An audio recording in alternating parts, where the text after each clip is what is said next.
Salut à tous, bienvenue sur l'actualité Infinity. Je vous l'avais dit, on voulait rattraper le retard, donc là on essaie de faire la vidéo aussi rapidement que possible dès qu'on a les nouvelles figurines. Et comme ça maintenant on va plus être à cheval entre les figurines qui sont en train de sortir, celles qui sont disponibles, celles qui sont pas disponibles, etc. Donc j'attire aussi votre attention que sur MyHobbyPlace, il est en train de remettre à jour le plus possible en fait ses fiches produits. Donc vous avez beaucoup de produits Infinity qui sont disponibles sur son site, toujours avec moins 15%. Et puis voilà, la plupart du temps, forcément, ça va être marqué sur commande. Mais si vous avez des précos, le temps d'avoir les précos, de toute façon, il commandera tout, il recevra tout en même temps. Donc, ça peut vous permettre de profiter des moins 15% et puis de soutenir notre émission. Parce que, bien évidemment, c'est directement partenaire de la chaîne. Voilà. Allez, les gars, vous êtes prêts? Prêt, ready, let's go. Chaud bouillant. Alors on va commencer avec NextWave, parce que NextWave c'est justement la grosse nouveauté. Et là, comme d'habitude, en fait, à chaque fois qu'il y a eu les sorties, une fois que vous avez eu la boîte d'armée, on a les extensions pack alpha. Donc à chaque fois, dans toutes les armées, si vous n'avez pas encore l'habitude, ça va toujours s'appeler le nom de l'armée et ensuite expansion pack alpha. Après on aura un expansion pack bêta et on a pas mal de figurines assez intéressantes. Alors qui nous parle des NextWave? Non, mais NextWave en plus, c'est depuis qu'il est sorti, je le joue pas mal. Je dirais que c'est l'armée que je joue principalement en ce moment. Et dans parce la que c'est nouveau, boîte, parce que ça tourne bien. il y a un peu des deux. Un peu des deux, ouais. Je suis déjà de base un joueur full armée combinée, enfin full, très armée combinée, donc une nouvelle faction armée combinée. Je me suis engouffré dedans, quoi. Et c'est assez agréable à jouer. Et du coup, cette boîte, je vais craquer dessus parce que c'est un indispensable. Il faut avoir cette boîte, à mon sens. Dedans, on a deux des persos nommés, donc les fameux traîtres à Aleph, qui sont parmi les plus importants de la faction. Et on a un contrabandoleros, pas forcément le plus utile à avoir, d'autant plus qu'il y en a déjà une dans la boîte d'armée qu'on avait présentée sur ta chaîne. Mais ça peut toujours servir de proxy et ça peut toujours être utile. Il a un foulard, tu vois, donc ça fait bandit, quoi. Il a un foulard. Oui, voilà. C'est Et il a la classe. Il a la classe. Il est pas mal. Il est pas mal. Il fait un peu genre, stop, arrêtez-vous. Il fait un peu flic, arrêtez-vous.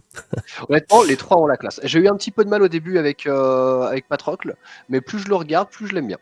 Bon, comment Patrocle, c'est celui avec son gros gun. canon. Son gros lance-roquette. Il a quand même un petit pistolet. Moi, j'imaginerais, tu sais, si tu le vois lâcher en fait son gros gun lance-roquette pour prendre le pistolet dégainé. Bon, lui, c'est l'amoureux de. On va faire un peu de lore, c'est l'amoureux de Achille, non? C'est ça? C'est ça, c'est l'amant de Achille. C'est une des raisons pour lesquelles Achille a trahi la sphère humaine et a rejoint l'armée combinée. Par amour. Patrocle, par amitié profonde. Qui s'est fait ressusciter par l'armée combinée. Et en termes de jeu, on est sur une figurine que j'affectionne énormément, que je joue énormément. J'arrive très difficilement à faire des listes sans le rentrer en NextWave, parce que c'est une des rares solutions déjà dans l'armée à pouvoir couper des lignes de vue grâce à ses grenades fumigènes. Qu'en plus il le fait très bien avec son gros physique, ses bonus de rafale, plus les fireteam. Il est quasiment certain de poser ses fumigènes. Et à côté de ça, il a plein de petits jouets qui sont très rigolos. À commencer par la mécanique principale de Patrocle, à savoir le holomasque. Le holomasque, c'est un équipement qui permet de mentir sur l'identité de la figurine et de la faire passer pour une autre figurine. Bon, c'est-à-dire que je peux jouer ma petite fireteam avec un harbinger de base et des mecs avec lui. Et en fait, y a Patrocle au milieu, l'adversaire ne le sait pas. Ok, parce qu'en fait, tu montres pas ta liste d'armées en fait quand tu joues, donc l'autre peut pas le vérifier. Dans Infinity, on montre une liste avec les informations ouvertes, qu'on appelle la liste de courtoisie. Mais dans Infinity, on a des informations privées, et donc l'identité d'un holomasque est une information privée, et on peut, dans la liste, déjà la faire passer pour une autre figurine. Est-ce qu'il peut vraiment prendre la place de n'importe quelle autre figurine, ou c'est... Ça sera uniquement les figurines qui ont la même valeur de silhouette que lui, donc la même taille, le même gabarit. Ouais, ça reste quand même assez libre en fait quand même. C'est hyper libre, surtout que silhouette 2, c'est la taille humaine, c'est 99% de l'armée, ça va. Ça va. Faire attention à comment la manipuler. Donc surtout ça va se combiner avec une autre capacité qu'il a, c'est-à-dire le FT Master. Et s'il est avec par exemple des Rain Dancers dans une Fire Team, en fait, littéralement il va leur permettre de devenir de irrégulier à régulier. Mais s'il est camouflé en quelqu'un d'autre et qu'il est quand même dans cette Fire Team, on va avoir 3 Harbinger et un Rain Dancer. Les 3 vont générer des ordres réguliers, mais effectivement c'est pas possible, vu que les Rain Dancers ne génèrent que des erreurs irréguliers. Voilà, il faudra faire attention à en quoi est-ce qu'on le déguise parce que son identité pourrait être révélée selon les compositions de l'armée et de la Fireteam. S'il est dans une Fireteam où sa présence impacte les mécaniques de jeu et que ça se voit dans la Fireteam, bah on saura qu'il est là. C'est ça. Bon, après, l'adversaire, il va se douter peut-être au bout d'un moment ou Oui, tu il peux va vraiment douter le mettre et- sur plein et d'endroits à partir- différents. Alors tu peux le mettre à plein d'endroits différents et en plus il peut fonctionner en solo. Donc si vraiment t'as pas envie de le mettre dans une Fireteam ou quoi, en solo, en se faisant passer pour autre chose, ça fonctionne très bien. Après, à partir du moment où il fera un jet de dés en fait, où il se fera toucher, où il fera une action de tir ou ce genre de choses là, il va révéler son identité évidemment et révéler que c'est Patrocle. Ok, bon, c'est sympa. Bon, la figurine est jolie. En plus, figurine assez jolie, En avec plus, la petite oui, épée qui elle va est bien. jolie. Ah ouais, il a son petit côté héros avec sa veste au vent. Au début, j'avais pas trop vu la veste au vent. C'est pour ça aussi que j'étais pas forcément fan. Il faisait un peu trop basique. Mais au final, non, je l'aime beaucoup. Assez rapide avec son 15-10 de mouvement, c'est plutôt agréable. Une très bonne valeur de corps à corps, on peut s'en douter, c'est normal, c'est un héros grec. Une bonne valeur de tir avec son 13 de BS. Là où il va être particulier, ça va être que pour une infanterie lourde, donc c'est-à-dire à câble, il est pas très résilient. Il va avoir seulement un PV. Avec la compétence No Wound Incapacitation, donc ignorer les blessures, il va pouvoir jouer en état d'inconscience. Mais il n'a pas d'immunité au choc, munition qui permet de tuer sans passer par l'inconscience. Donc il peut se faire one shot par une munition choc. Et c'est pas comme s'il avait énormément d'armure pour compenser, parce qu'on est sur un 2 d'armure, même si grâce à son équipement nanoscreen, c'est comme s'il était tout le temps à couvert. Il a son petit bouclier énergétique qui fait que ça augmente un peu son armure en permanence, mais non cumulable avec un couvert normal parce qu'il a la compétence no cover. Donc on est quand même sur une infanterie lourde qui est très peu tanky. S'il se prend des tirs, il va serrer les fesses. S'il se fait hacker, il va serrer les fesses. Il va devoir jouer lui-même sur l'agression et sa position de base avec son holomasque. Après, ça t'empêche pas de pas vouloir jouer sans, en fait. Donc, Ah oui, mais parce qu'il y a d'autres choses à côté. Déjà, le nanoscreen fait que, comme il est tout le temps à couvert, on se fiche un petit peu de où est-ce qu'on le positionne. C'est un peu plus serein de le bouger sur la table. Son holomasque est très rigolo et permet de faire des petites blagounettes. Ses statistiques le rendent quand même très agressif. Avec son spécialiste opérative, il peut accomplir les objectifs de mission. Et avec son Fireteam Master, il peut transformer les irréguliers d'une Fireteam en réguliers. Donc tous les ordres qui appartiennent à une figurine vont devenir des ordres généraux utilisables par n'importe qui. C'est très utile dans Next Wave, on en avait parlé sur la chaîne d'Otto après ta vidéo, puisque dans Next Wave on a on a pas mal d'irréguliers qui peuvent se mettre en Fireteam. Et grâce à Patrocle, il pourra coordonner un petit peu tout ça.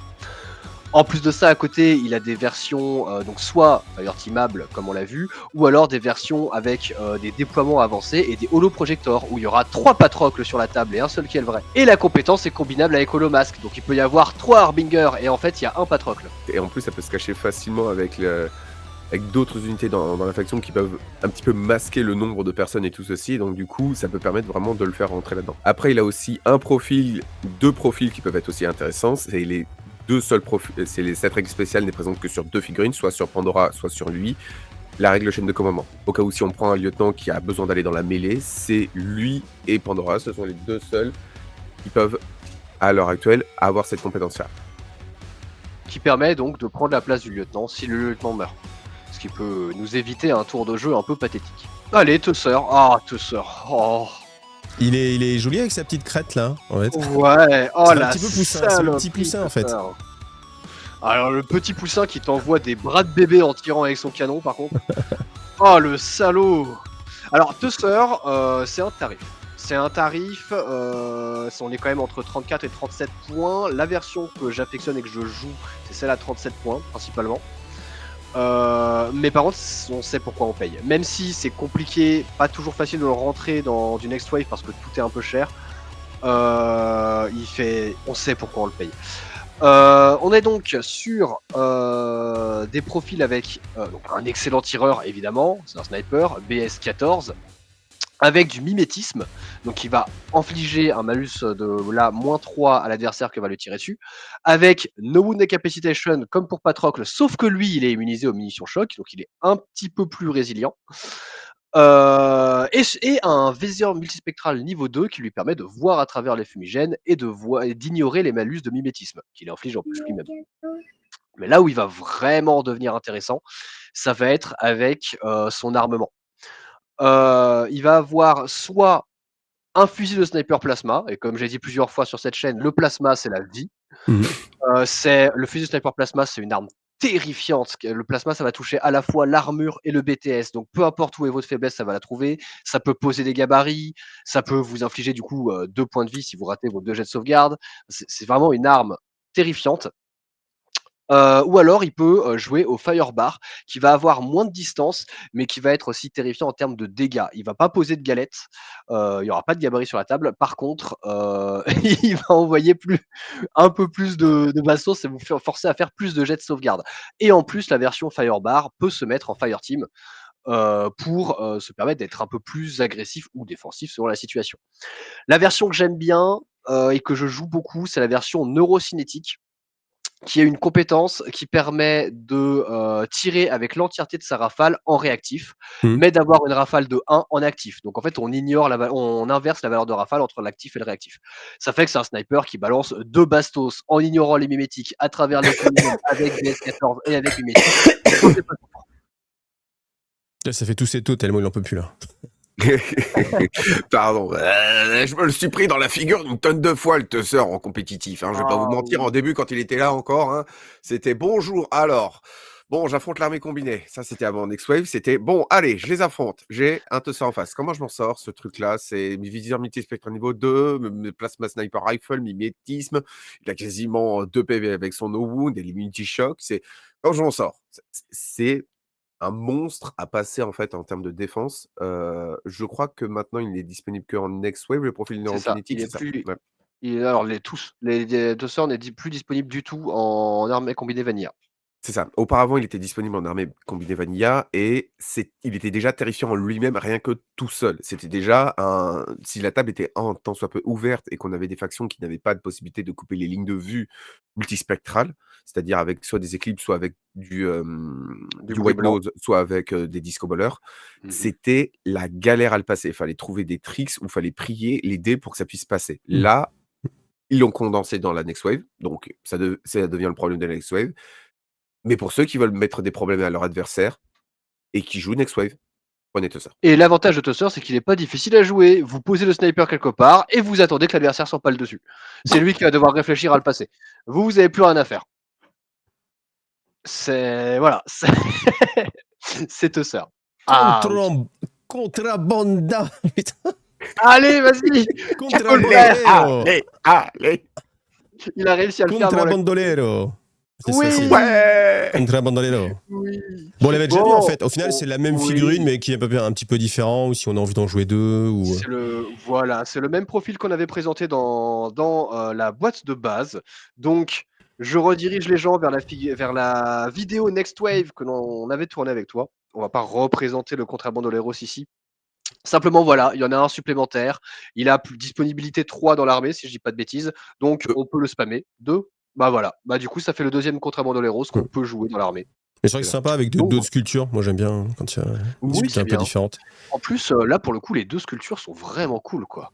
Bon, quand même, on se pose la question, c'est quoi sa barbe bionique, là? Pourquoi il a une barbe bionique? C'est quoi ce délire? Ils ont tous ça chez Next Wave. Ils ont une sorte de prothèse autour de la face, avec Ouais, juste sur leur visage qui est un peu organique. Ok. C'est le côté alien, c'est le côté alien. Ouais, j'imagine. Ok. Ouais, puis c'est plus facile à tondre, en fait. Non? Bon, ok. Ah, peut-être.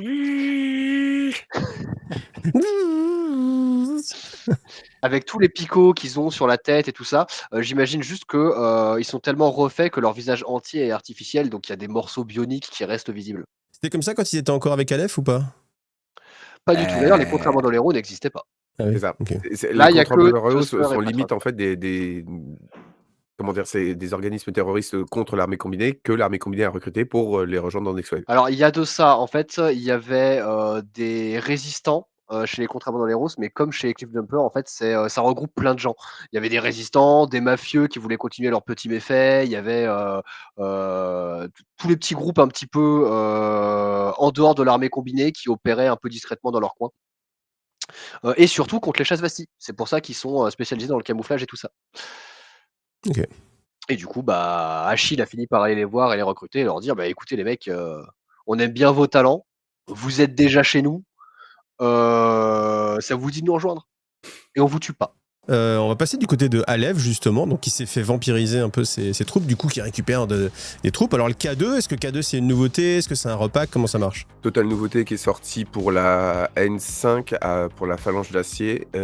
C'est en fait on a vu un retour des unités et en fait ils ont décidé de rajouter des unités en plus avec les K2. Là on est sur littéralement un programme où est-ce qu'ils ont essayé de copier un programme de robotique qui était fait par une autre faction, la JSA, qui était le programme des Karakuri. Ils ont essayé de le copier et de l'adapter pour le programme K2 en fait. Parce que là c'est vraiment un robot, hein. C'est pas un humain un peu cybernétique, c'est vraiment du 100% robot. C'est franchement du 100% robot. Pourquoi ils ont mis des boobs sur un robot? C'est bizarre, non? Ou... Pourquoi pas? Parce que Aleph connaît très bien l'humanité et sait comment on fonctionne. Voilà. Ah ouais, tiens, elle a une poum, bam. Merde, c'est vrai que j'aurais pas dû regarder. Si tu te poses la question devant les K2, va regarder la Azura. Et pourquoi les oreilles de lapin aussi, tu vois? Ou alors peut-être aussi qu'un homme de culture.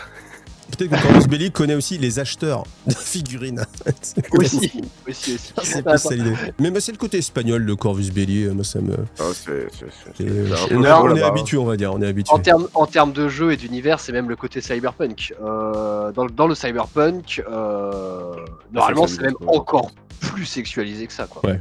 Bon, en tout cas, elle a pas un gun de malade. C'est ça. Ces guns sont pas là pour tuer obligatoirement et tout ça. Par contre, elle est là pour faire chier et elle le fait bien. Alors, on n'a pas forcément tout à fait le même avis avec To.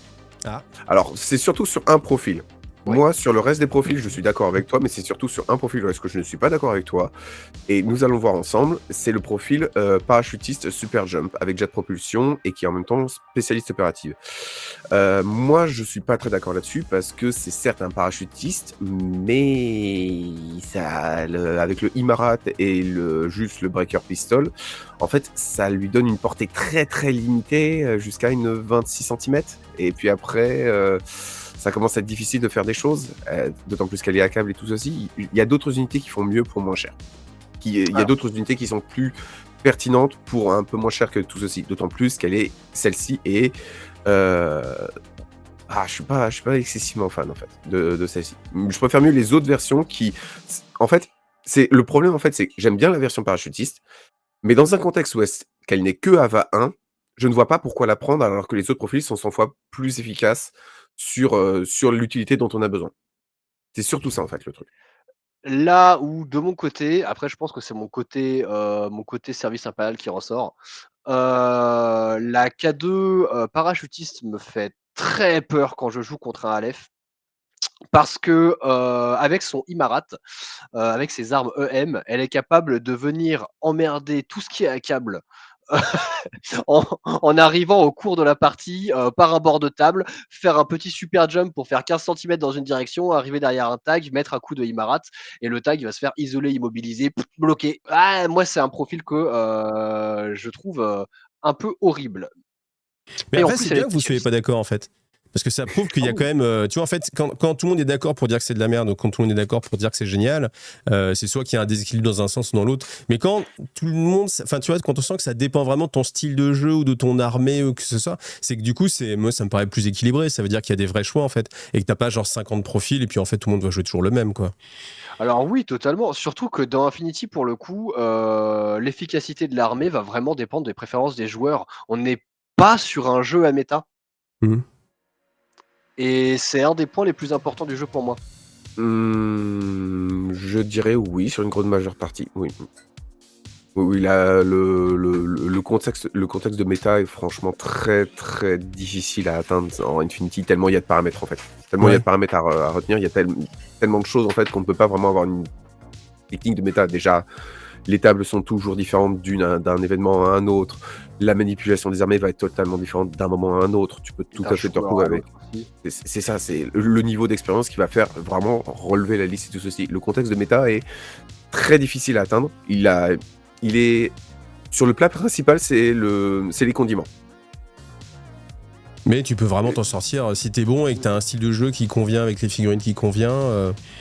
C'est ça. Il n'y a pas l'unité où tu la poses, t'es sûr, c'est tout le monde la joue. Non, non, non, non, non, non, non. Il y a eu des tendances un petit peu, mais qui ont été rapidement tapées sur la figure, et il y a d'autres choses qui ont été faites, mais cette unité ultra forte, si tu ne sais pas bien l'utiliser, si tu ne sais pas comment la faire rentrer, comment décider quelle action on va faire, elle va rien faire. Et donc du coup, tu vas rien pouvoir en faire. Ouais, ça fait de la surspécialisation en fait de chaque figurine où il faut vraiment du doigté en fait pour pouvoir s'en sortir en fait. Sauf te sœur en sniper, c'est ça? Ou même en fait il faut surtout savoir faire les bons choix au bon moment parce qu'il y a tellement d'opportunités et on peut tellement activer n'importe quelle figurine quand on veut avec les ordres qu'on veut qu'au bout d'un moment on a une énorme boîte à outils sur la table et il faut savoir comment l'utiliser quoi. C'est ça. Ok, donc ça c'est ça c'est une information qui était assez intéressante. Voilà, voir ça que justement pas forcément que la figurine. Oui, c'est ça, c'est de la façon générale sur Infinity. On peut pas dire qu'il y a un méta avec des listes. Mais ça peut être assez intéressant parce qu'il n'y a pas ce côté comme un certain jeu où tous les 6 mois ou tous les 3 mois, tout le monde est obligé de racheter des figurines parce que c'est plus dans le méta. Et ce que t'as peint avec amour, même si t'aimais bien la figurine, tu peux plus la jouer parce que c'est plus le méta, il faut que tu joues autre chose et ainsi de suite. Là, du coup, tu peux t'investir. Et tu touches un point justement que je voulais souligner. Déjà, il n'y aurait pas besoin de racheter de figurines parce que si jamais il y a une nouvelle figurine trop forte qui sort et vous n'avez pas les sous, vous avez le droit de faire du proxy dans Infinity. Ouais. Donc Voilà. il n'y a pas forcément ça. Et justement, j'allais y venir. Moi, je ne joue pas à Aleph. Mais je trouve les K2 magnifiques et je pense que je vais craquer pour les utiliser en proxy dans mon service impérial parce que il y a... Non, c'est pas pour ça. C'est pas pour ça. C'est juste que... Oreille de lapin ou le non, chapeau, ça fait... Je joue énormément les Canfeng en service impérial, mais j'aime pas les figurines qu'ils ont fait pour les Canfeng et je trouve que les K2 les représentent vachement mieux et sont vachement plus jolis. Donc je pense que je les jouerai en Canfeng dans mon service impérial. Okay. Mais promis, c'est pas parce que c'est les femmes. Ça. Et même un énorme changement qu'on a eu il y a quelques mois avec Club D, en fait, n'a pas réellement impacté les grandes personnes et les personnes qui avaient des grosses collections parce que on a Infinity avec sa règle du proxy en fait. C'est littéralement, on a un budget de base où est-ce qu'on a représenté à peu près toutes les silhouettes de l'armée qu'on a ou de l'ensemble. On peut jouer toutes les armées. On peut techniquement jouer toutes les armées, toutes les références. Il faudra juste demander poliment à l'adversaire et tout ceci. Il y a des extrêmes qui se présentent et tout ceci, mais disons que la communauté d'Infinity est assez ouverte là-dessus. J'ai déjà eu des cas, des fois, où est-ce que quelqu'un avait pris une figurine Eugene en armure lourde et il l'avait représentée pour faire Jeanne d'Arc de la Panocéanie. La seule différence était, il avait fait un genre de petit drapeau avec un cure-dent et un morceau de papier où est-ce qu'il était marqué « Je suis Jeanne ». Mais avec tout ça, on n'a même pas encore parlé du profil en lui-même. À toi l'honneur, toi. Je vais défendre l'honneur et je vais défendre surtout le profil défensif, c'est-à-dire les 3 premiers qui sont en FTO, parce que je les ai subis dans la figure en fait. J'ai déjà affronté la phalange d'acier et je l'ai déjà manipulé. Et en gros, on est sur une infanterie lourde, aussi bizarrement que ça puisse paraître, avec juste 1 de structure, mais qui a la capacité No Wound Incapacitation, donc c'est-à-dire qu'il peut être en état inconscient et toujours être actif, qui se combine avec la règle Remote Presence. Remote Presence, ça fait qu'on a 2 niveaux d'inconscience. Donc c'est-à-dire qu'il faut, une fois que ça s'active, en fait, il faut littéralement enlever 3 PV d'un seul coup à cette unité-là pour qu'elle tombe à terre. Ce qui la rend excessivement tanky, en fait. Il faut littéralement plus qu'un lance-missile pour essayer de la battre, en fait. Et combiné à ça, plus avec son armement défensif et sa bonne volonté, ça fait que et son faible coup en points, ça fait qu'avec ses flash pulse, sa volonté de 13 et le fait qu'elle soit courage, ça va prendre du temps avant de la passer. Et ça, c'est seulement si on est l'attaquant. Si on est la personne qui manipule le K2 auxiliaire, en fait, et qu'on a juste 1 ou 2 ordres à balancer, vu que le plus souvent, on va la prendre en groupe 2, c'est-à-dire le groupe poubelle, dépendant des styles de jeu, ça va être quelques ordres qu'on va pouvoir dépenser pour augmenter sa défense en phalange d'acier, car la phalange d'acier se défend bien de tout ce qui est aura de longue portée avec du Phoenix et au cas où de la Talenta, ou de la très courte portée avec les Myrmidons et leur chain rifle, mais par contre, pour le moitié de table, ils sont pas grand monde. Et donc du coup, là, avec les mines dispenseurs, aussi bien Cybermine et Paramine, soit 2 mines qui sont impossibles de parer, en fait, tout le monde se les prend, surtout la Cybermine. tu peux littéralement ralentir l'adversaire, en fait, être tranquille, de les poser à côté des objectifs et dire: «Vas-y, tu veux aller sur l'objectif, tu dois, gérer la mine, tu dois dépenser des ressources pour gérer la mine. Moi, de mon côté, j'ai juste dépensé 11 points et un ordre et j'ai été tranquille». Donc rentable, ouais. C'est Voilà, ouais. excessivement rentable. Elle est excessivement rentable, elle est La très figurine pas chère c'est qui ça, ralentit l'adversaire. c'est ça. Qui peut être très utile en phalange d'acier, même si on n'a pas trop peur que ça nous rentre dedans. Par contre, ce que j'ai dit là, c'est principalement sur la phalange d'acier. Pour ce qui est aussi disponible chez Aleph, la généraliste, là, par contre, on a d'autres unités qui vont un petit peu remplacer son rôle, hein, un petit peu là-dedans, dans son rôle de défense moyenne table. On a d'autres unités, par exemple des proxys et ou d'autres unités qui, elles, remplissent ce rôle-là de défense de milieu de table. Elle peut être prise, elle peut être sélectionnée, mais on va pas autant leur accorder d'importance qu'à la phalange d'acier. Et va arriver une petite chose et une petite particularité au niveau de la boîte, étant que la boîte est vendue dans un blister de 2 figurines. Par contre, que ce soit en Aleph Généraliste et ou en phalange d'acier, ils ne sont que AVA 1. Et on a déjà eu le cas par le passé avec une autre unité, c'est-à-dire les Fennec panocéaniens, où est-ce qu'en fait on avait qu'une où est-ce qu'il y avait une boîte avec un C'était opérateur les, et 2 drones. c'était les, Oui, tout à fait, les les drummers. drummers. Les drummers, merci pour la correction. C'est pour les drummers où est-ce qu'il y avait un opérateur et 2 drones en fait, et on ne pouvait utiliser qu'un seul opérateur et un drone à la fois. Est arrivé un nouveau profil où est-ce qu'on pouvait utiliser l'opérateur et les 2 drones à la fois. Est-ce que là, la boîte va présager en fait d'une augmentation de l'AVA et donc du coup, c'est-à-dire de pouvoir mettre 2 K2 dans une liste phalange d'acier? Si c'est le cas, allez-y, vous allez pas être dégoûtés. La AVA étant l'availability, donc le nombre de fois qu'on peut spammer l'unité dans l'armée. Globalement, on peut en jouer une seule, mais cette boîte laisse présager peut-être qu'on pourra en jouer 2. Alors, le petit Gui Feng Zishuan. C'est pour toi, Alors, ça. de son nom Xishuang, de l'unité spéciale des Gifeng, en gros. Xishuang, qui est un personnage nommé du service impérial que j'avais aussi eu le bonheur de présenter sur ta chaîne et qui est aussi une de mes armées. Vraiment, ce mois-ci, je me fais saucer. Et Xishuang, que je trouve est trop boudé pour ce qu'il apporte, même avant la dernière petite mise à jour qu'il a eue. Niveau Surtout look, quand moi, je trouve badass. Je trouve badass. Ouais. C'est vrai que les petites lunettes comme ça donne tout de suite un côté sympa. Les bandes de munitions devant aussi, tu vois, les sacoches. Ouais, il a vraiment un côté tactical. Ouais, c'est vrai. Le pied sur une caisse, voilà. Voilà, le côté film d'action. Le côté je tire au petit pistolet parce que mon fusil d'assaut il me sert à rien, tu vois. Je vais même pas dépenser ça pour toi. Avec un bras alternatif d'ailleurs dans la boîte en plus. On peut remplacer le fusil combi de son en l'air par un submachine gun un peu posé comme ça. Et puis des petits nounours en métal. Oui, les mat traps. Les mat traps qui sont, pour expliquer rapidement avant qu'on parle du profil de Xishuang, globalement des mini mobilisantes mais avec des pattes. Qui tourne Donc vite. dès que quelqu'un s'approche d'elle, elle court jusqu'à lui, elle lui saute dessus, elle lui pète dessus et ça l'immobilise.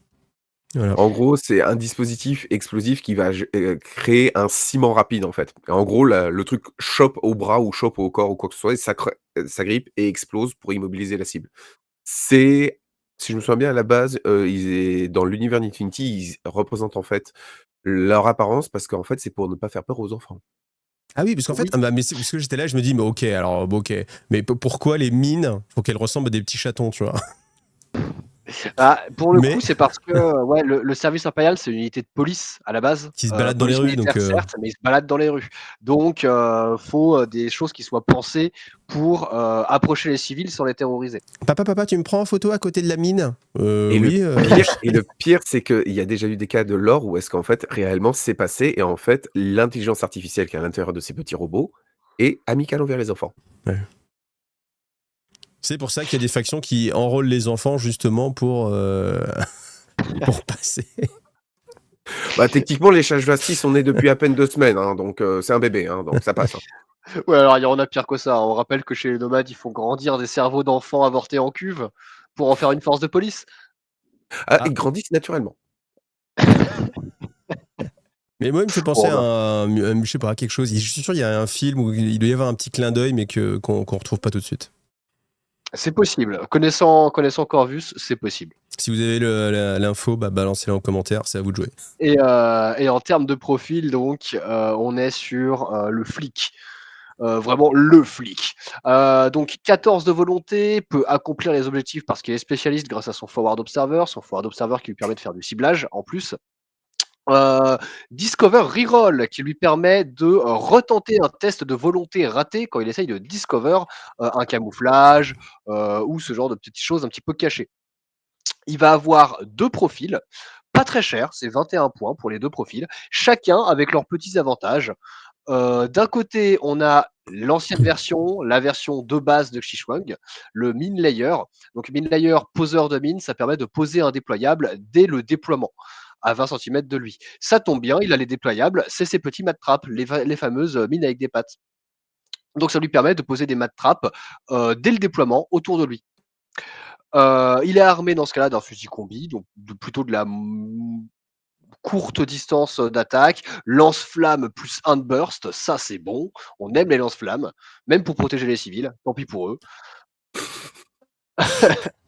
Et un flash pulse quand on a 14 de volonté, c'est jamais une mauvaise chose. Et donc à côté il y a le nouveau profil, la version BS attaque plus un burst, où là il est pas mine layer, il aura pas de lance-flamme, il va attaquer encore moins loin parce qu'il aura plus un fusil combi mais des submachine guns, donc des pistolets mitrailleurs. Par contre, il va gagner les disco balls pour couper les lignes de vue, ce qui est super intéressant en service impérial, disponible en petite quantité dans le service impérial et rarement à moindre coût. La seule figurine à moindre coût ayant des disco ballers étant le Bayara, qui est compliqué à rentrer dans la liste, je trouve, parce qu'il n'a pas autant d'utilité que ça. Là, au Xishuang, entre ses mat traps, le fait qu'il peut rejoindre n'importe quel fire team très facilement, ses mots-clés, le fait qu'il soit spécialiste, le fait qu'il va avancer avec les autres, va le rendre beaucoup plus intéressant et abordable avec ses disco ballers. Alors les Mouktar, qui sont 2, ça c'est pareil, c'est quoi? C'est repack, c'est des nouvelles figurines?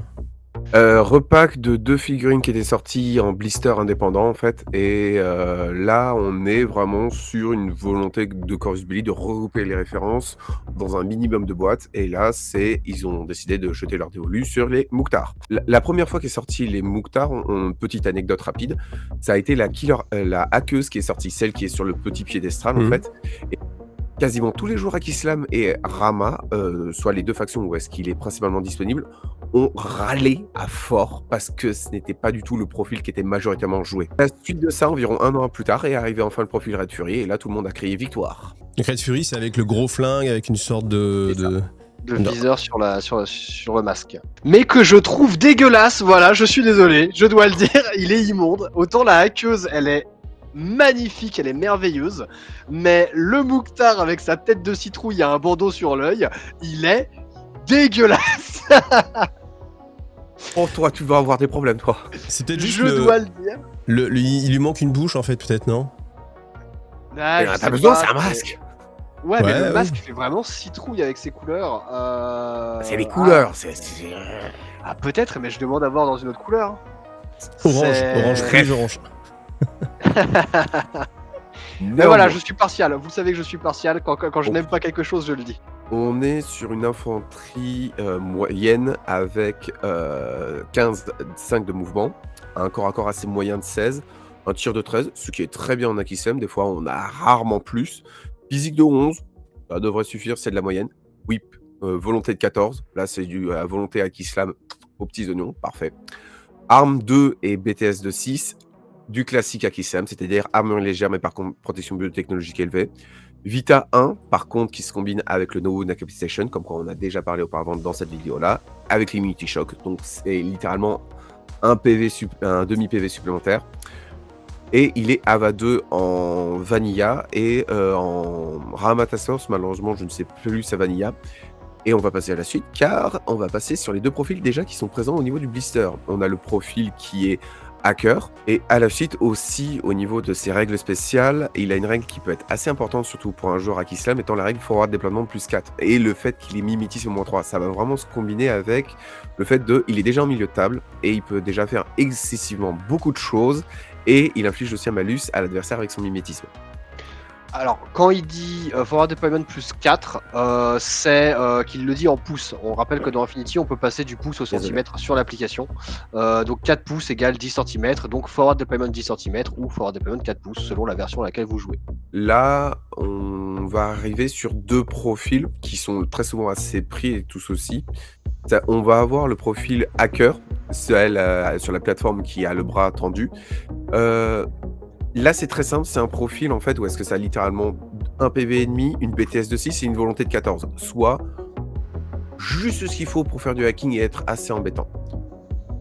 Combiné à ça, elle aura des charges de démolition et le fait comme quoi elle est vétéran et troupe moyenne, elle peut accomplir une tonne d'objectifs classifiés, les petites cartes en fait qui sont distribuées et qui peuvent être utilisées dans les packs ITS. Et qui C'est demandent souvent des petites conditions. Être un vétéran, être une infanterie moyenne, être un hacker. Et elle est tout ça.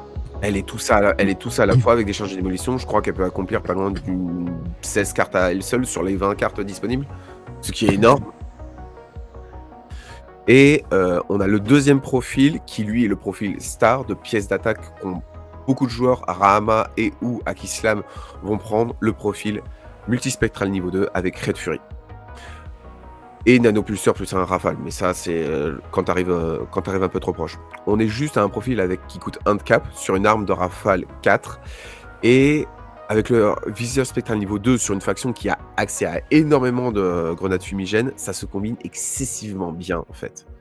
Ça se combine excessivement bien, surtout en Vanilla, avec l'arrivée d'un nouveau profil qui arrive avec l'update de Saladin qui permet en fait d'avoir plus facilement intégré des profils avec des avec des fumigènes qui, eux, sont irréguliers. Et combiner une fois tout ensemble avec le Mouktar, Saladin et les lanceurs fumigènes, ça fait une armée qui est excessivement intéressante à prendre. C'est pour ça en fait que cette boîte-là est très très intéressante pour ceux qui jouent Rama et ou Vanilla Akislam, ou l'armée généraliste Akislam. Mes excuses pour Ouais, le Mouktar est jamais un mauvais choix. Il m'a laissé des séquelles, hein. Il m'a laissé des traumatismes, surtout la version viseur multispectral niveau 2. Je pense qu'on peut aussi mentionner rapidement, parce que là c'était les profils présents dans la boîte, mais comme on l'a dit, on joue proxy. Le profil Doctor est aussi très intéressant parce que ça reste un Doctor rapide qui peut faire une petite fireteam avec son Mouktar d'assaut et faire ses objectifs dans son coin. Et comme c'est du hack islam, c'est Doctor plus 3, il passe quand même à 17 de volonté pour ses jets de médecin. C'est jamais trop à jeter. Je l'ai déjà vu sur table et il reste efficace. Et pour terminer, on a un Action Pack. Alors l'Action Pack, c'est vraiment, on va dire, une reprise de toutes les figurines les plus standards pour débuter une armée. C'est pour ça que ça s'appelle la gamme essentielle. C'est vraiment, vous voulez débuter l'armée combinée, eh bien vous avez cette boîte-là, vous avez a priori de quoi couvrir un large spectre avec des figurines qui, prises ensemble, bien sûr, vous coûtent moins cher que si vous achetez séparément, tout en sachant qu'en plus, séparément, peut-être il y a des figurines qui peuvent être un peu en rupture ou ce genre de choses. Et puis là, vous avez vraiment de quoi faire. Et toi, c'est vraiment une armée que t'aimes bien, Lyrinos, non ? L'armée combinée, c'est l'armée avec laquelle j'ai commencé, l'armée avec laquelle j'ai appris à jouer, l'armée que j'ai affectionné la première. C'est mon armée de cœur, mon armée principale, depuis toujours et pour toujours. Et en plus, dans ce pack, il y a certaines des figurines avec lesquelles j'ai vraiment commencé le jeu. On les mentionnera tout à l'heure.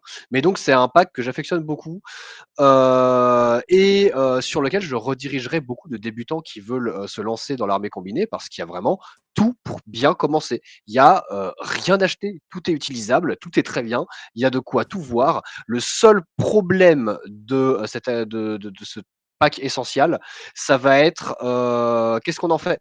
Il y a énormément de choix, tout a plein de profils.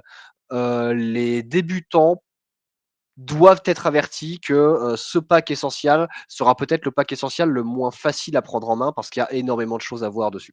Ouais, c'est-à-dire que quand tu commences, tu sais pas quelle version tu joues parmi les 5 versions qu'il y a à chaque fois et ça multiplié par le nombre de figurines, ça peut être un peu... Mais du coup, ça veut dire qu'il y a une bonne durée de vie, enfin il y a même une excellente durée de vie parce que le temps que tu fasses le tour et que tu te lasses, t'as vraiment pas fini quoi. Ah, c'est clair. Dans cette boîte-là, il y a déjà 1000 manières de jouer et si on rajoute après le reste de l'armée combinée, on n'a pas fini d'explorer la faction ni la gamme. D'autant plus que, donc, pack essentiel oblige, comme on l'avait présenté sur ta chaîne, pour ceux qui n'avaient pas suivi, il va y avoir toute une suite qui vont suivre cette gamme essentielle. À chaque fois, on a l'Action Pack, puis il y aura le Remote Pack, le pack de soutien, le pack de tag, etc. C'est vraiment la gamme, achetez ça sans vous poser de questions, ça vous fait votre armée. Donc là, on va avoir la suite qui va sortir et connaissant l'armée, on se doute de ce qui va arriver et rien ne sera acheté. Mais pour parler de cette boîte en elle-même déjà visuellement, qu'est-ce que tu en penses? Bah, moi, je m'étonne de pourquoi il y a un gars qui est un humain. Alors pour moi, l'armée combinée, c'était que des extraterrestres ensemble qui venaient taper les humains, tu vois. Ah! Un traître Alors avant l'heure. Alors en techniquement, fait, c'était il y pas a un. 2 il y a une vraie humaine dans le tas. Elle est en bas à gauche, c'est Caudalie. C'était un personnage de la V1, V2 qui, était déjà passé à l'époque, du coup, donc elle était chez Yujing et déjà à l'époque, on avait des histoires de trahison et elle avait rejoint l'armée combinée. C'était la première humaine à avoir rejoint l'armée combinée. Donc maintenant, elle est aussi jouable chez Next Wave, mais elle reste jouable du coup en généraliste et chez Onyx. Donc elle, c'est une vraie humaine pour le coup. D'ailleurs, il y a toujours le petit doute dans le lore de est-ce qu'elle a fait ça consciemment ou est-ce qu'elle s'est fait sepsistoriser la figure. Donc la sepsistorisation, c'est une technologie de l'armée combinée qui va pirater ton cube, donc ta petite puce neurale, pour te faire passer à l'ennemi. Et donc, est-ce qu'elle est encore libre ou pas? Il y a ce petit doute qui reste dans le jeu. Et Victor Messer, l'humain que tu vois au milieu, Le n'est en fait rouquin. pas voilà, le rouquin, n'est en fait pas un humain, mais un agent spéculaire. Dans Infinity, il y a une race qui s'appelle les Chasvasti, qui sont des spécialistes de l'infiltration et des coups dans le dos. Et une de leurs techniques favorites et emblématiques, c'est d'infiltrer des agents spéculaires dans la société qu'ils ont pris pour cible, et notamment là des humains. Et donc Victor Messer est un Chasvasti avec une apparence humaine pour foutre la merde chez les humains. Mais bon, depuis, il s'est fait choper et Il a quand même foutu ah, bien il la a merde. bien foutu la merde. Si je dis pas de Le bêtises, c'est dossier lui qui backdoor. était ouais, voilà, c'est lui qui était à l'origine du dossier Backdoor. Le C'était lore qui avance dans Infinity, en fait. ouais, c'était tout un événement qu'on avait eu à l'époque où, un groupe de hackers, avait, foutu la merde en Panocéanie avec un dossier qui avait été divulgué par un mystérieux hacker. Ça avait foutu un bazar pas possible et à la fin de la campagne, une des hackeuses a fini par manquer de se faire tuer par la Panocéanie et sauver de justesse par l'armée combinée. Tout ça pour qu'on apprenne au final que le dossier Backdoor était juste un dossier traître envoyé. Donc le fameux hacker qui divulguait tous ces secrets, c'était juste Victor Messer, un chasse-bastille infiltré qui voulait foutre la merde. Il a Et réussi. donc maintenant il est jouable. Mais donc c'est un chasse-bastille. Et il est dans cette boîte présent, et donc c'est un excellent hacker dans la boîte. Excellent. C'est... Ouais, non, c'est un très très bon hacker. Hein. Surtout en généraliste où on a accès aux pitchers un peu facilement. En chasse-bastille encore, c'est un peu plus compliqué. Mais waouh, en généraliste, il fait pas rigoler le bestiau. Non, même de base, essayer de l'affronter face à face, ça va être très très très compliqué. J'ai déjà essayé de l'affronter, même au travers de mon propre réseau, pour essayer de l'atteindre. Le bonhomme, il fait mal. Le bonhomme, Et ça, il fait c'est mal. Et ça, c'est que quand on parle du hacking, parce qu'à côté, même au niveau équipement, justement, il a un min layer 2, donc il peut poser des équipements déployables, et il peut avoir des répéteurs déployables pour monter la zone de hacking en termes d'équipements déployables, ou alors des mines cybernétiques. Il peut être équipé d'armes à courte portée ou à assez longue portée avec son émetteur qui permet de balancer des munitions EM à distance. Enfin, bref, c'est vraiment une unité, un hacker incroyable de génie qui sera pas du tout acheté. Peut-être même un peu trop essentiel pour être dans cette boîte, je dirais. Je l'aurais bien mis à part pour que les joueurs chasse-vasti puissent l'obtenir un peu plus facilement. Mais bon, tant pis. Non, pour parler de la base, je mentionnerais du coup les Unidrons, les espèces de petits drones biotech avec leurs tentacules qu'on voit en haut, qui sont pour le coup mes premières figurines Infinity, que j'aime beaucoup, que j'affectionne, qui sont pour moi une référence au Ceph de Crysis, je les vois quand je les regarde, et qui sont une excellente troupe de base. Par contre, ça va être à l'image de la boîte, c'est-à-dire que c'est une troupe de base qui va vous offrir plein de jouets, des munitions plasma, qui vont avoir plein de règles spéciales, tout ça, mais du coup, c'est des règles de base qui vont pas être faciles pour apprendre le jeu, contrairement à quelqu'un qui va prendre la boîte essentielle Panocéania, aligner 3 fusillés et puis tirer. C'est ça. Là, on combine pas mal d'interactions de règles, rien que ne serait-ce que l'interaction de règles du profil Unidron avec le Doghead, c'est-à-dire le tenace, et avec le Remove Présence, est quasiment pareil que ce qu'on avait parlé avec les unités K2. C'est ça. En gros, l'Unidron, quand il est inconscient, continue de jouer jusqu'à la fin du tour et après il meurt. Sachant que s'il est à 0 PV, donc il est inconscient, mais grâce à la règle Remote Présence, s'il est à moins 1 PV en un seul tir, il est quand même inconscient. Donc, s'il est à moins 1 PV en un seul tir, grâce à Doghead, il peut quand même continuer à jouer. Donc là, ça commence à faire des interactions qui sont pour un débutant peut-être un petit peu bizarres. Donc, pas facile à prendre en main. Après, pour ce qui est du reste, pour le mentionner très rapidement, pour pas non plus perdre trop de temps sur cette boîte, il y a la salade tomate-oignon de tout ce qu'il faut. Il y a le Datourazi, vous allez le jouer dans quasiment toutes vos listes. Grosse unité de corps à corps qui va aller tabasser, faire des gros coups de berserk, foncer dans le tas et surtout balancer des fumigènes où il veut pour bloquer les lignes de vue et permettre à vos viseurs multispectrales de tirer sur ce qu'ils veulent. C'est vraiment une unité indispensable de l'armée combinée généraliste. Dans les indispensables, on va aussi avoir le Noctifère. Lui aussi, c'est un chasse-vasti. Et le Noctifère a une aura mythique autour de lui dans Infinity.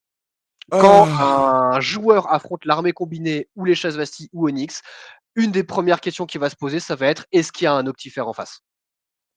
On est sur une unité avec un lance-missile anti-char, mais tellement bien camouflé qu'on ne pose pas sa figurine sur la table. Donc, si l'adversaire joue lourd, voilà. C'est punitif pour tout débutant qui va commencer. C'est un rite de passage. C'est un rite de passage. Tu dois être passé par là-dessus. C'est bon, t'as appris les règles de Fireteam. Bah tiens, maintenant je te présente un lance-missile en galette en déploiement caché. Bienvenue dans Infinity. Voilà, et le plus souvent, la troupe qui a souvent fait commencer cette initiation, hein, c'est Messire Noctifère. Et il est dans la boîte essentielle. Bienvenue les débutants. Voilà. Si vous êtes débutant et que vous avez une communauté débutant autour de vous, avec cette boîte, vous pourrez terroriser les autres débutants avec le Noctifère. Je suis pas là, tu bouges ton gros robot, hop, je suis là et je suis exactement ce qu'il faut pour le baiser, mais tu ne m'avais pas vu. T'as mal joué, mec.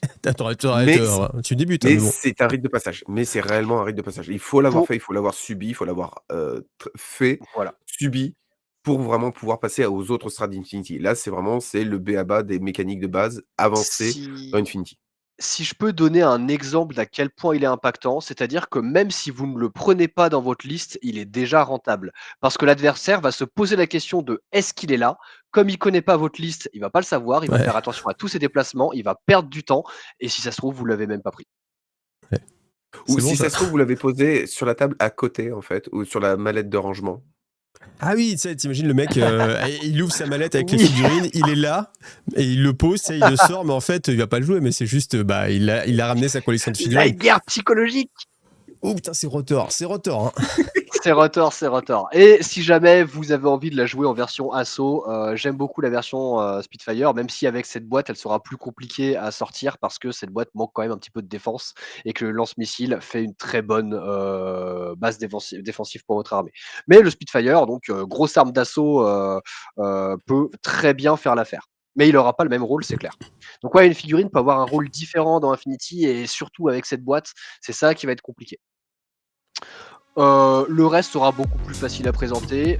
Le Rodok peut tout faire, va très bien le faire, va faire des super jumps, va être super rapide, va être un boulet de canon. J'affectionne surtout la version hacker, qui est excellente, mais les autres versions sont tout aussi bien. Je pense au Thunderbolt aussi qui fait bien mal. Donc on est sur une unité ultra mobile et avec du mimétisme. Kodali qu'on a mentionné juste avant est une unité qui peut être soit en déploiement avancé, soit en parachutiste. Dans tous les cas, elle aura un viseur multispectral niveau 2. Dans tous les cas, comme elle a 2 pistolets mitrailleurs, elle a plus 1 de burst sur son assaut pistol et elle balance 5 rafales quand elle tire sur quelqu'un. Et dans tous les cas, elle peut manger les cadavres des gens pour gagner des points de vie supplémentaires et dépasser son maximum de PV. C'est mignon. C'est mignon. C'est l'armée combinée. C'est l'armée combinée. Et on a les 2 unités qui se sont fait le plus refondre dernièrement, même si, à mon sens, elles n'en avaient pas vraiment besoin. Corvus, je ne sais pas pourquoi vous avez fait ça, surtout pour le Nexus. Donc, le Nexus opérative et le Umbra Legate, qui vont être excellents tous les deux. L'Umbra Legate va être votre grosse troupe d'assaut qui tape, globalement. que ce soit de l'assaut en termes de hacking ou de l'assaut plus ratata, il va y aller, il va très bien le faire. Mimétisme, très bonne valeur de tir, immunity shock en étant no wound incapacitation. Alors un petit peu fragile, faut pas qu'il se fasse toucher, mais par contre c'est un site, ça se voit, il est là pour tabasser, il va le faire. Et ce qui sera très pratique avec lui, ça va être de le prendre en lieutenant, parce qu'avec la compétence Tactical Awareness, il a déjà un ordre bonus, donc une activation bonus juste pour lui. Avec l'ordre de lieutenant, il va encore avoir une activation bonus juste pour lui. Normalement, on craindrait de perdre son lieutenant, mais dans la boîte, on a le Nexus opératif qui peut être joué en Chain of Command. Et du coup, si le Lumbra meurt, c'est pas grave, il y a le Nexus pour prendre la relève. Le Nexus qui, pareil, a aussi 13 de tir et Mimétique -3 comme Lumbra, c'est normal, c'est leurs élèves. Qui a des profils de hacking excellentissimes avec des bonus de rafale dessus, avec 6 de BTS. Par contre, bon bah il y aura toujours la question du comment est-ce que je les joue? Parce que le Nexus opérative, c'est pas moins de 1, 2, 3, 4, 5, 6, 7 profils différents. Est-ce que je le prends en hacker? Est-ce que je le prends pas en hacker? Si je le prends en hacker, c'est lequel des deux profils? Est-ce que je le prends en chain of command? Est-ce que je le prends en ingénieur? Est-ce que je le prends en troupe d'assaut? Pareil pour l'Umbra Legate. Est-ce que je le prends en hacker? Sachant qu'il est super intéressant parce qu'il a un hacker plus, un hacking device plus, qui lui permet de faire beaucoup plus de choses qu'un hacking device normal. Est-ce que je le prends en lieutenant avec une grosse arme d'assaut? Est-ce que je le prends en déploiement avancé ou est-ce que je peux en faire des fireteams? Bref, c'est l'avantage et le problème de cette boîte. C'est 1000 choses à faire. Pour un débutant, ça peut perdre, mais si vous êtes aventureux, elle est excellente. J'ai fait assez d'éloges. On sent que t'es à fond, on sent que t'es à fond. 20 minutes sur la boîte en voulant faire rapide. On sent que le mec, il est à fond. C'est ça, 20 minutes sur autant de profils, déjà, c'est excessivement rapide. Et une autre chose à dire, c'est tant que cette boîte-là, tu pourras même prendre des profils qui coûtent moins cher et les combiner avec d'autres sorties essentielles qui risquent de sortir pour l'armée combinée. Et une boîte qui est déjà sortie précédemment, si tu la combines avec la boîte d'expansion bêta, si je me souviens bien, avec les Imétrons et les Icadrons, plus probablement une prochaine sortie avec les drones, plus le support pack, c'est bon, tu as de quoi jouer pendant 20, une trentaine, une quarantaine de parties sans avoir la même liste et toujours apprendre des choses nouvelles sur l'armée combinée, en fait. Et toujours d'être comment on appelle ça? Le croque-mitaine de ta communauté. Si vous voulez martyriser votre groupe de potes qui débutent, jouez armée combinée, mais par contre, il faudra taffer un peu. Voilà, en gros. C'est ça. En gros, c'est ça. T'as réussi à résumer ça en 2 phrases alors que je suis dessus depuis 20 minutes. Oui, c'est que toi, t'as envie d'en parler depuis 20 minutes aussi, c'est ça le truc. 20 minutes où je parle tout seul. Donc voilà, on sent que c'était vraiment la mission spéciale Lyrunos. Vrai que beaucoup de plaisir pour lui. Donc en tout cas, merci à vous deux. Puis après, je vous rappelle que si vous voulez vous procurer les figurines, eh bien vous avez toujours soit site de MyUplace ou si vous préférez passer sur le store officiel Corvus Belli, eh bien récemment, ils ont mis un programme d'affiliation en place. Donc je vous mets dans la vidéo, ça apparaît en haut à droite, et puis ça apparaît aussi dans la description de la vidéo, un lien pour aller directement commander sur le store de Corvus Belli. Et puis là aussi, c'est un lien affilié. Donc du coup, ça soutient le travail qu'on fait sur Infinity. Donc voilà, n'hésitez pas. Et puis encore merci To, merci Lyrunos. Et puis c'est pareil. Merci à toi. N'hésitez pas à débattre en commentaire ou sur les Discord et ainsi de suite. Eh bien, n'hésitez pas à venir sur le Discord, la communauté française sera ravie de vous accueillir. N'hésitez pas à regarder autour de vous si vous avez des warcores pour vous aider à entrer dans le jeu. C'est vrai que le jeu a la réputation d'être complexe, mais avec quelqu'un pour vous aider, normalement, ça devrait le faire. Voilà, mais avec une grande profondeur, ça se voit. Quand on vous écoute parler, tu t'en rends compte tout de suite. C'est clair. Allez, merci à vous tous. Et puis à bientôt. Salut, bye. À bientôt.